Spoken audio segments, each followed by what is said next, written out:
Dr. Joseph Muvawala, who again lost a brother and couldn't make it.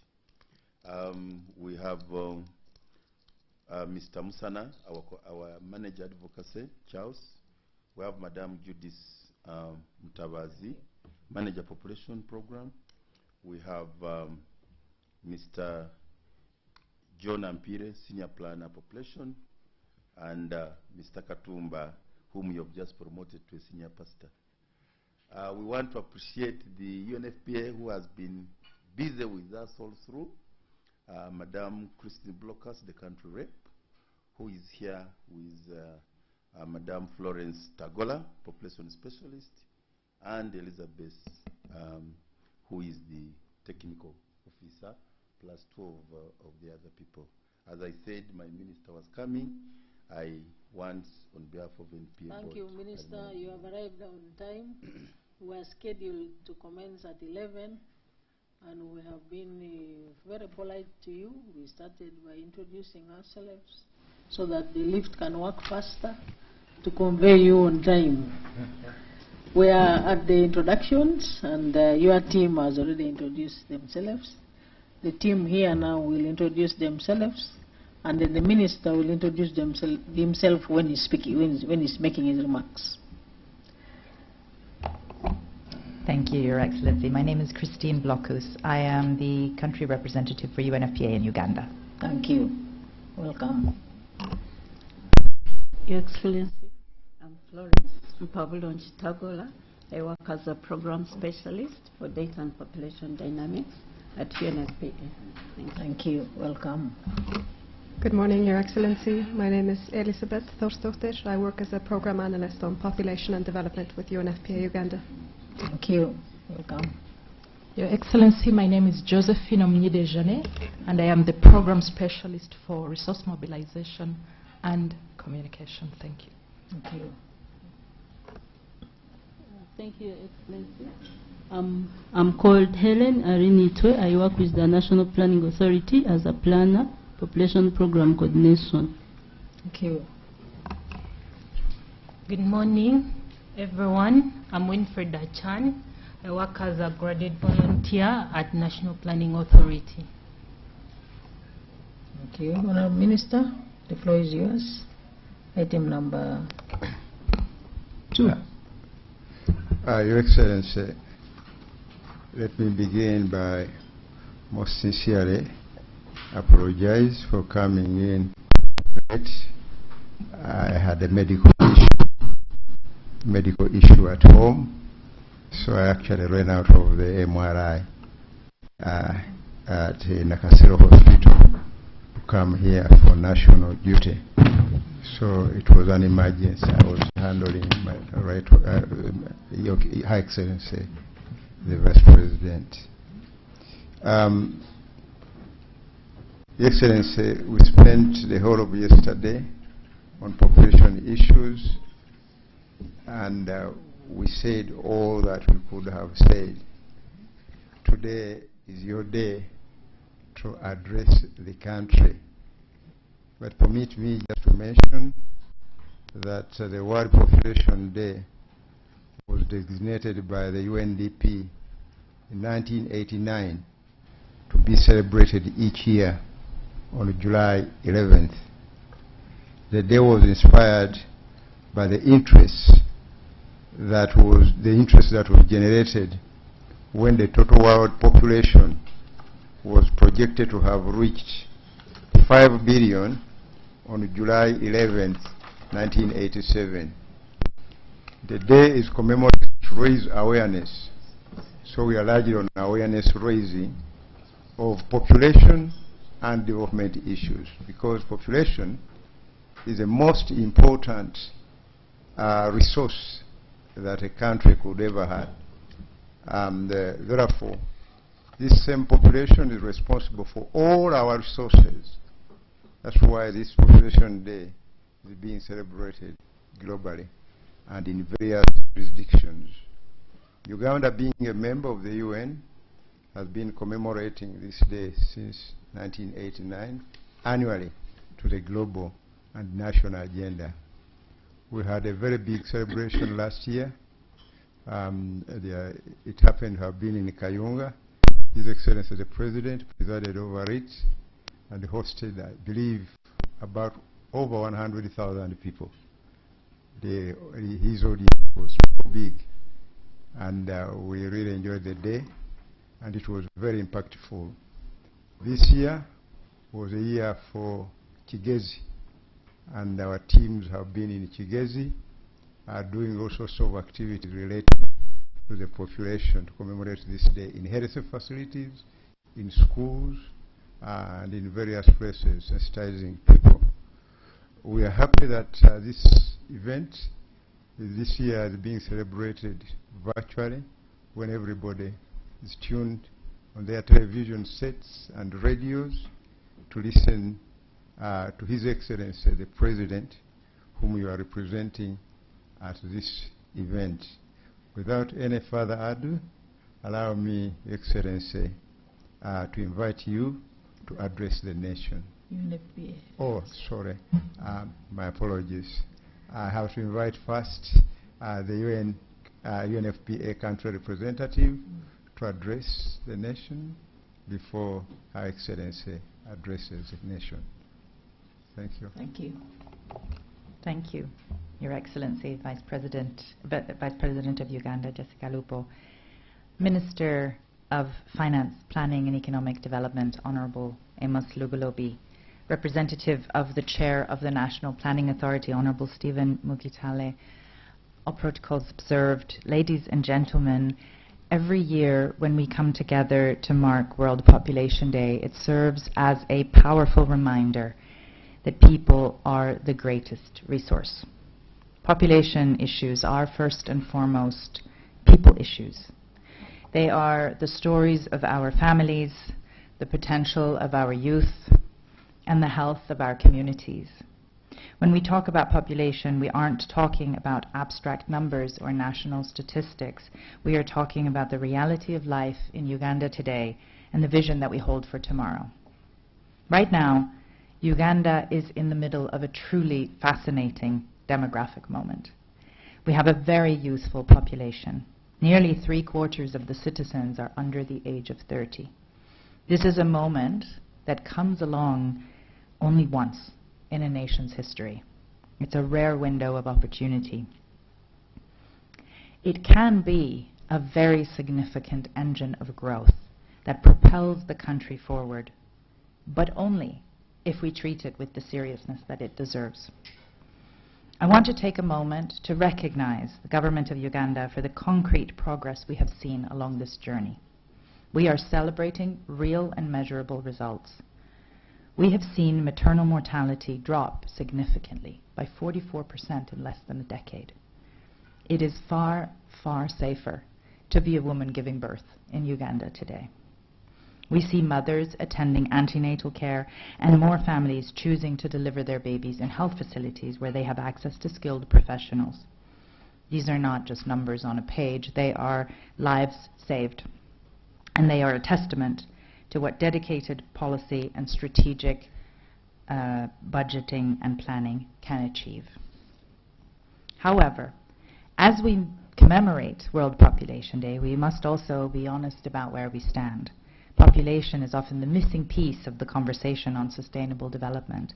We often associate development with big projects, roads, bridges, and infrastructure. And yes, those are necessary, but they are not enough. This true sustainable development requires more than concrete and steel. It requires deep and consistent investment in human capital. It requires us to invest in the people who will run those factories, who will innovate, who will build businesses, and who will support the next generation. This is why this year's theme, Unlocking the Potential of Uganda's Population Through Technology and Research to Drive Sustainable Development, is so timely. Technology and research are tools. They are bridges. They allow us to solve the challenges that our youth face today, whether that's accessing quality healthcare, getting the right skills for the labor market, or starting a business. Technology on its own is not a goal.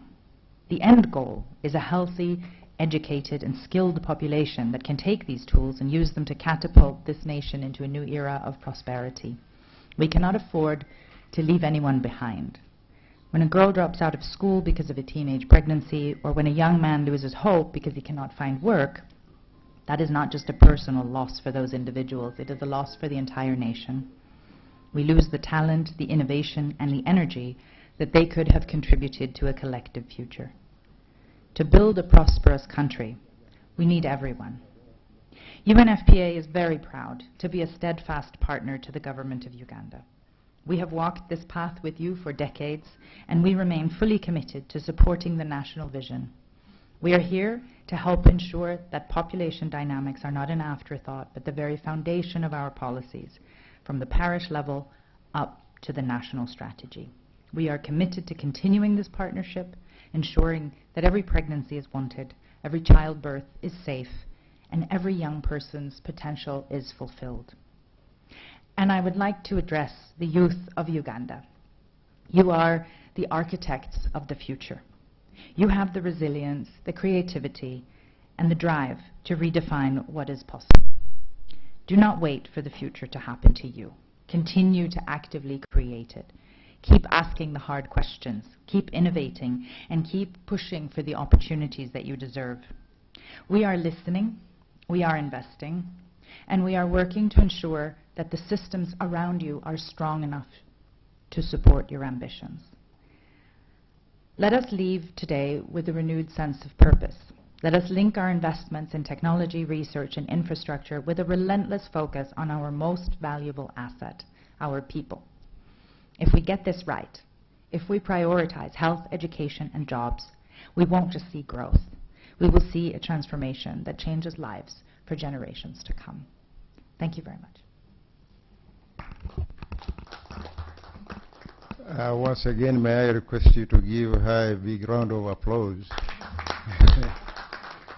Your Excellency, before I invite you, the UNFPA did a very important exercise at their home in Nakasero. They hosted young researchers who have done amazing innovations and provided various solutions. Were there. I inspected the exhibition that I have not seen before. In terms of the innovation that the various young people were presenting, and I felt challenged that as a country, Your Excellency, we need to take serious interest in these innovations to see how we could upscale them to become realities, because the products, some of which have been tested clinically, they're on their final stages, other products are ready for the market, etc., etc. We are challenged by what the young people are really doing. And this whole process was engineered by UNFPA, and I request the population fraternity to give UNFPA a round of applause for what they did yesterday. I should mention, Your Excellency, before I invite you and emphasize the theme.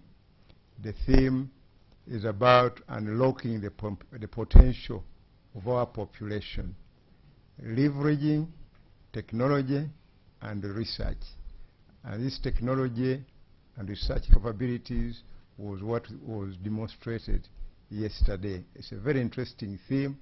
We have agreed that we may make the same theme next year, if you agree, to continue exploring our potential as a nation and to see how we would have progressed next year from where we are today. With those remarks, allow me, Your Excellency, to invite you. We have received notifications that you are here on behalf of His Excellency, the President of the Republic of Uganda, to preside over this year's commemoration of the World Population Day in Uganda. I therefore take this singular honor to invite you to address the nation. Thank you very much, the Honorable Minister of State in charge of planning in the Ministry of Finance, the team that has accompanied you from National Planning Authority, the country representative, UNFPA, and the team that has accompanied you in their respective capacities, all technical officers present. I welcome you to the office of the Vice President. And I bring you warm greetings from His Excellency the President and Mama Janet. I was notified about this ceremony yesterday, and I was guided by the protocol and the technical teams that the message from His Excellency the President will be shared in this ceremony, and not our traditional way of celebrating in a big ceremony. But we would like to request the members of the media to share the information of His Excellency the President as much as you can, and also the message that has been delivered by the country representative, UNFPA, which is very good for all of us. I thank you for your kind message, so that all Ugandans can understand the meaning of today and they celebrate it in different ways, but also comprehend the message. So here is the message of His Excellency the President. Uganda joins the rest of the world to commemorate the occasion of World Population Day. This year's celebrations are being held under the theme, Unlocking the Potential of Uganda's Population through Technology and Research to Drive Sustainable Development. The issue of population is one of those subjects that has been poorly diagnosed, as some people consider the rise in population as a burden. A man by the name of Alfred Malthus was so alarmed that the population of the United Kingdom, which was growing geometrically, could not keep pace with the food production, which was only growing arithmetically. The population of the UK at the time Malthus raised this alarm was only 10 million people. Today, it is almost 70 million people, and the UK is more opulent than ever before. What made the difference? It is the Industrial Revolution. This is the way forward for our countries. Therefore, the NRM does not consider the population as a burden. Rather, the NRM's concern is, how do you transform the population into wealth creators, innovators, and defenders of the national interests? A population is not a problem. A population becomes a problem only if it is not empowered. Today, Uganda has a population of 48 million people, and important to note, 1/2 of this population is below the age of 18 years. This means that Uganda possesses one of the youngest populations in the world. The question, therefore, is whether these young people are empowered to become wealth creators. A population becomes an asset when it is empowered through health, education, skills, productivity, and ability to use science and technology to create wealth. The NRM recognizes human beings as the primary factor of production. Land is important, capital is important, infrastructure is important, natural resources are important. However, without the human beings who use knowledge and skills to organize and utilize those resources, there will be stagnation. As a result of a little waking up and empowering the people of Uganda and the uninterrupted peace in all parts of the country, we are witnessing some notable milestones which I wish to highlight here before. Firstly, Uganda has officially met the criteria to graduate from least developed countries category to a lower middle income status economy. Second, the size of Uganda's economy has expanded more than 30 times, growing from US dollar 3.9 billion, i.e. 14.4 trillion in Uganda's value in shillings in 1986 to over US dollars 68 billion, i.e. 254.4 trillion in shillings today. This is equivalent to US dollar 194.2 billion in purchasing power parity terms. Third, the GDP per capita has risen to US dollar 1,278, surpassing the lower middle income threshold of US dollar 1,136. In addition, household poverty has reduced from 56.4% in 1992, the first time we measured household poverty, to 16.1% today. The proportion of households trapped in subsistence livelihoods has drastically reduced from 85% in 1986 to 33% today. And there is an increase in life expectancy driven by expanded immunization, stronger health systems, and better health care access. Life expectancy has risen from 43 years in 1986 to 63 years today.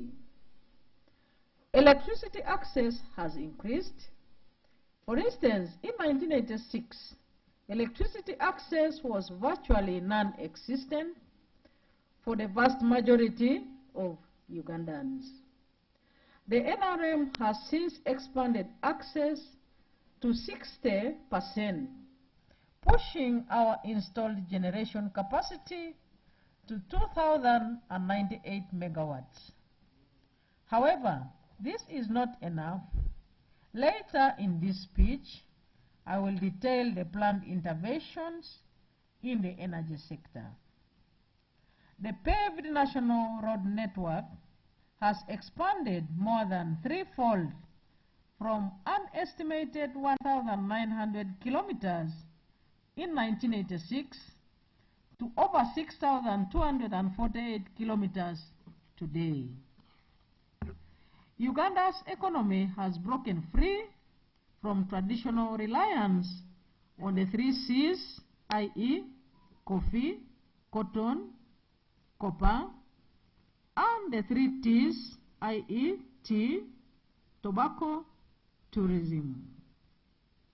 Over the last 15 years alone, the country has added 31 new products to the export basket. Today, Uganda is an exporter of manufactured goods, including pharmaceuticals, refined gold, steel, ICT products, ceramics, plastics, and processed dairy, such as UHT milk, butter, case-in products, etc. These achievements and many others are on account of triggering the unity of the Ugandan market of 48 million people because of the NRM's emphasis on patriotism and African unity, which is vital in enabling Ugandan producers to tap into the continental market of 1.4 billion Africans. Macroeconomic stability and deliberate investment in infrastructure and productive sectors of the economy are in good shape.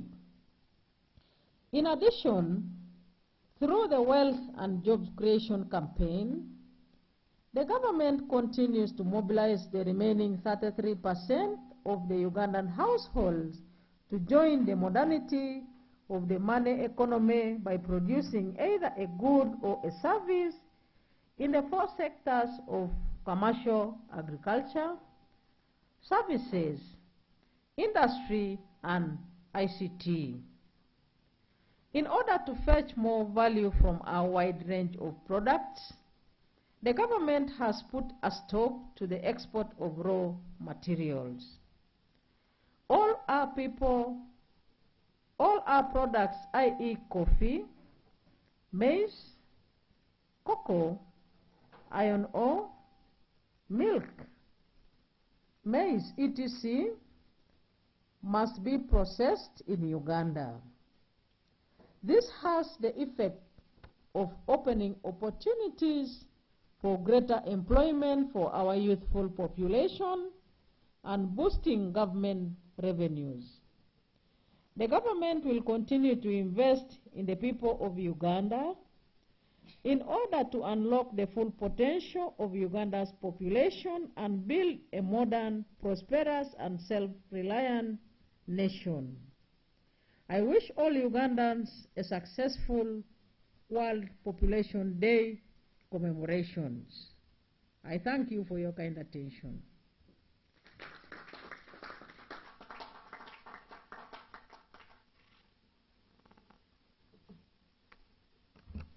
We want to thank Her Excellency the Vice President for that wonderful expose on population issues in Uganda and the potential prospects the country has for the future. We want to thank you so much for your time being here on a Saturday. I'm sure you could be in Katakwi by this time, but you provided the time to be here, and we want you to convey our appreciation to His Excellency the President for the wonderful message to the country. Once again, let's put our hands together to appreciate His Excellency the President and Her Excellency the Vice President for the statement.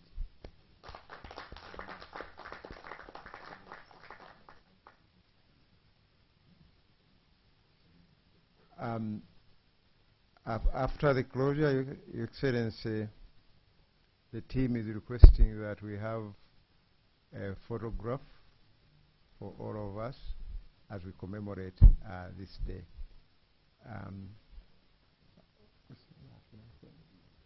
So we can now sing the national anthem, and then thereafter go for the photograph will be taken down. You will be guided to where we normally take the photograph. Okay, Thank you.